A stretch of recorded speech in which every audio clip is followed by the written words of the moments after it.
Welcome everyone to Tech Tip Tuesday. Today we're going to talk about Microsoft Booking, hopefully making scheduling a little easier and less annoying. It's one of my pet peeves of, hey, are you available today? Are you available tomorrow? When is it available? And you spend more time going back and forth about how to schedule the meeting than actually scheduling the meeting or running the meeting. So at Microsoft Bookings, everyone here I think has Microsoft. So I'm going to show you how to create your Microsoft booking page, your personal page, and then we're going to jump in and add it to our signature. So like always, safe space. Make sure that you guys ask questions if you have them. We'll go through kind of a dry run here, and then I'll open it up for questions as we go. So basically, all I want you to see is that it allows others to see your availability to schedule meetings with you without having to go back and forth via email 100 times. So here's what we're going to cover. Here, just remember you got outlook.office.com/bookings to get started. I'm actually going to go ahead and jump over there now and we can get started. So basically from your Outlook, you can go right here when you're on outlook.office.com. You can go right up here and you should find booking.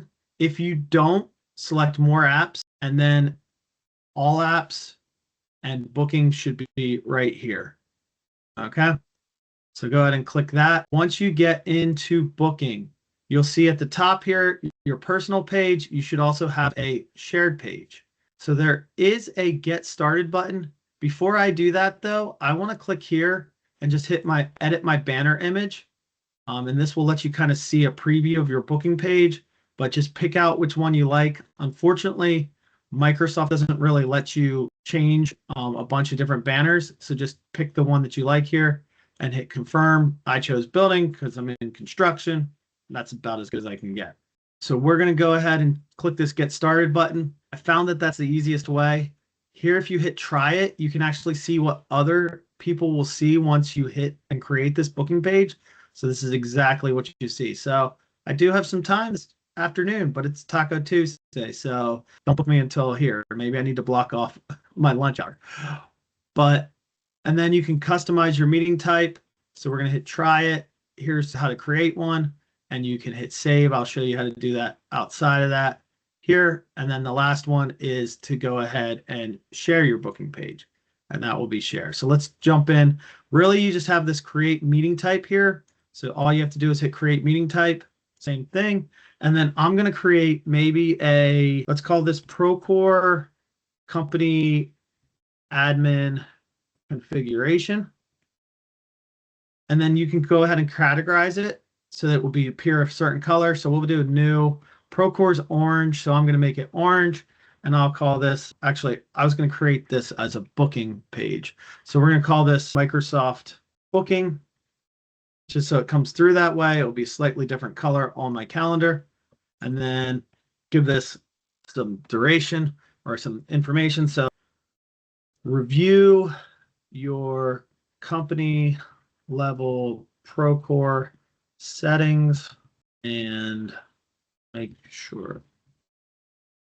Probably more than I need. Location, you could put a specific location like an address, or just make sure that your Teams invite here is turned on. Set your duration. So you can do 15 minutes, 30 minutes, 45, or an hour by default. Custom, I'm going to put 120 because these are actually longer meetings. So this is 120 minutes.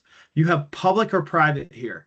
So if it's private, you need to send people a link to that specific booking. So I'd send them an email and share it explicitly for that. Public, it will appear on this booking page and it will just add as another category here. So I'm going to make this public. Then you have your schedule customization. So you can see regular meeting hours. So click on this. This is actually set up by your work hours.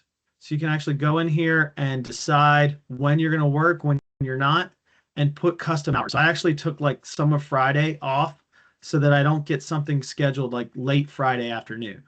I still schedule things on my own at that time, but I actually customize that to make it helpful for me.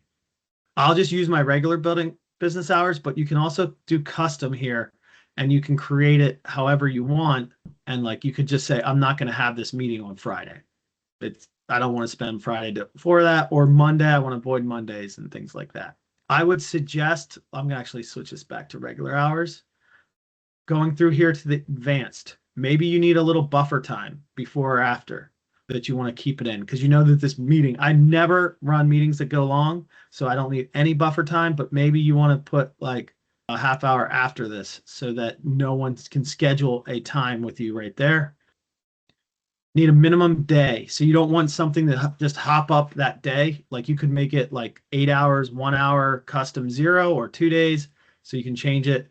Don't let them schedule something more than a month or a year in advance, month in advance. Here's where I would like probably say this should be like 90 days, right?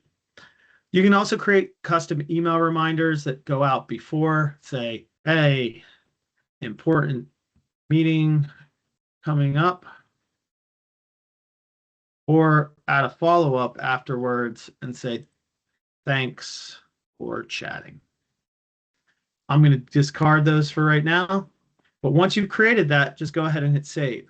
So there's Procore Company Admin, added it. If I now look at my bookings page, I can see that that's been added right there at the top. And I can go ahead and pick a time and select that time next, and I can send some notes right there and book it. So that's creating your basic meetings. Let's go into the next step, is sharing that page. So first thing we need to do, we can copy this link. So I can just copy a link and congratulations, I went through and learned how to do booking.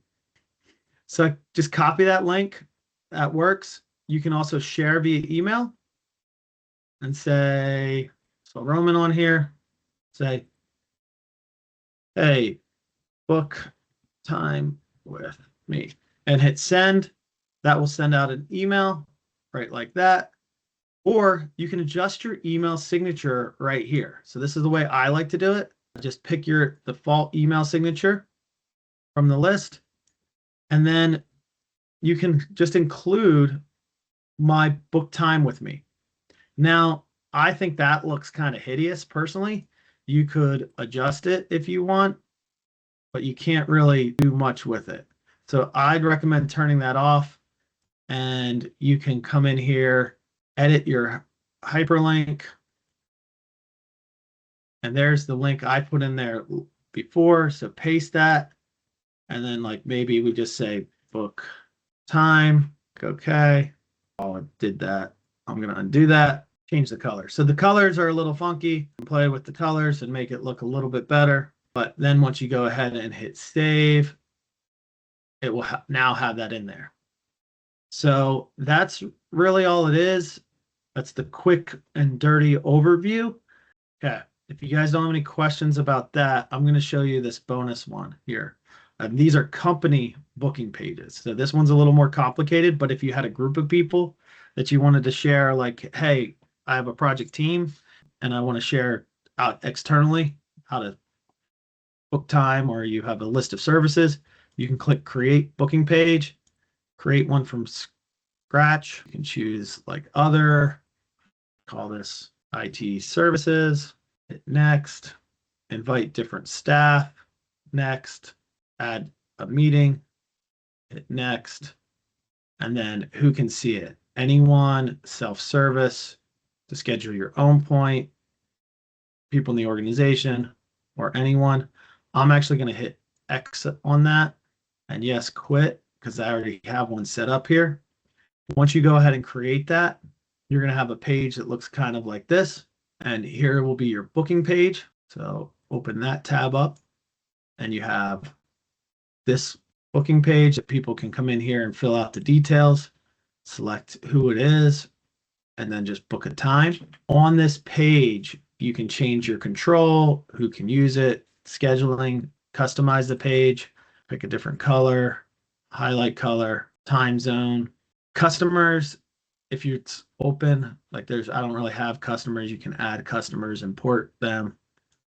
Staff, you can add new staff to this as you want to control it or to be a part of the service. Services, you can go ahead and create one, and you can edit the service here by saying availability, assign different people to it, add some custom fields. You can add guest emails. So that's actually a new thing where you can add multiple people to the same meeting or ask some questions, like as many custom questions as you want.